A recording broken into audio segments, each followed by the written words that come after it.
विमल आपके पास आना चाहूंगी। i20 कार की तस्वीर जो है वो सामने आ गई है, उससे जुड़ी और क्या खबर? और एक तो हम पुलवामा कनेक्शन दिखा रहे हैं और एक फरीदाबाद मॉड्यूल भी सामने आ चुका है, और क्या इस वक्त अपडेट?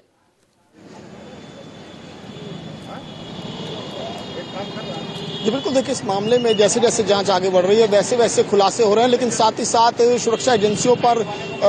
सवाल भी खड़े हो रहे हैं कि आखिरकार इतनी बड़ी चूक हुई कैसे। जिस फरीदाबाद से पुलिस ने, जम्मू एंड कश्मीर पुलिस ने मुजम्मिल को 10 दिन पहले हिरासत में लिया, उसके बाद डॉक्टर आदिल को 6 नवंबर को पकड़ा गया, और जब मुजम्मिल को पकड़ा गया था उसी दौरान डॉक्टर उमर का नाम सामने आ गया था और डॉक्टर उमर की तलाश की जा रही थी। उसके बावजूद एक शख्स जिसकी लगातार तलाश की जा रही है और उसके साथियों के पास से बड़ी तादाद में हथियार मिले हैं, एक बड़ी एक्सप्लोजिव की खेप मिली है, वो शख्स दिल्ली में आराम से प्रवेश करता है और बाकायदा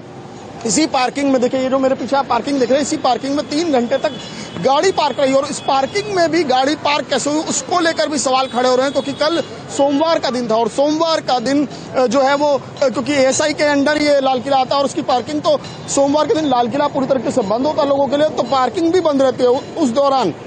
पार्किंग में गाड़ी कैसे खड़ी हुई ये भी सवाल खड़े हो रहे हैं। तो यानी कि चूक कई स्तर पर हुई। अब हालांकि पूरे मामले की तफ्तीश की जा रही है, कई सस्पेक्ट्स जो हैं उनकी जो है जानकारी पुलिस के पास है, कई सस्पेक्ट की जानकारी जो खुफिया एजेंसियां हैं उन्होंने भी दिल्ली पुलिस और अन्य एजेंसियों के साथ शेयर की है, और लगातार चाहे फरीदाबाद की बात करें चाहे दिल्ली की बात करें, लगातार पुलिस की छापेमारी कार्रवाई जो है वो जारी है। और इस मामले में एक और अहम किरदार जो है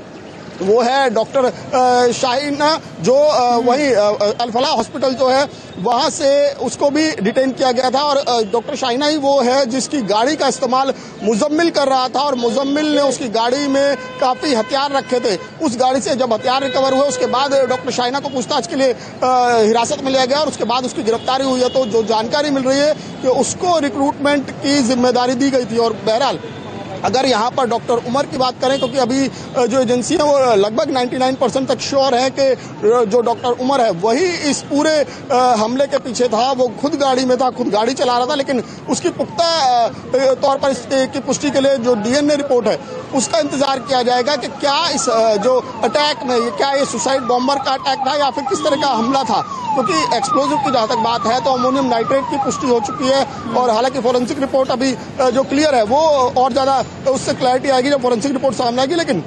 अमोनियम नाइट्रेट और जो फ्यूल है उसका इस्तेमाल करके ये ब्लास्ट किया गया। लेकिन एक सवाल ये भी खड़ा हो रहा है कि जब 3 घंटे गाड़ी यहाँ खड़ी थी, उस 3 घंटे में जो गाड़ी चला रहा था या डॉक्टर उमर जिसके बारे में कहा जा रहा है कि वही गाड़ी लेकर पहुंचा था, वो 3 घंटे में क्या करता रहा? इस दौरान क्या वो रेकी कर रहा था, क्या वो लाल किले के आसपास घूमा था? क्योंकि पूरे इलाके का जो डंप डेटा है वो भी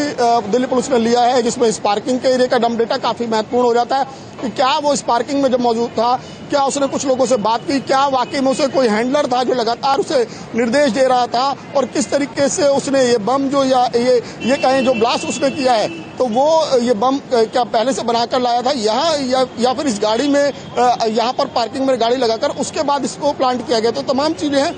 जिसको दिल्ली पुलिस खंगाल रही है, लेकिन इस बीच कुछ और लोगों को भी हिरासत में लिया गया जिनसे लगातार पूछताछ की जा रही है, क्योंकि कहीं ना कहीं जब ये पूरी गुत्थी जो थी वो गाड़ी की सुलगनी शुरू हुई तो उसके तमाम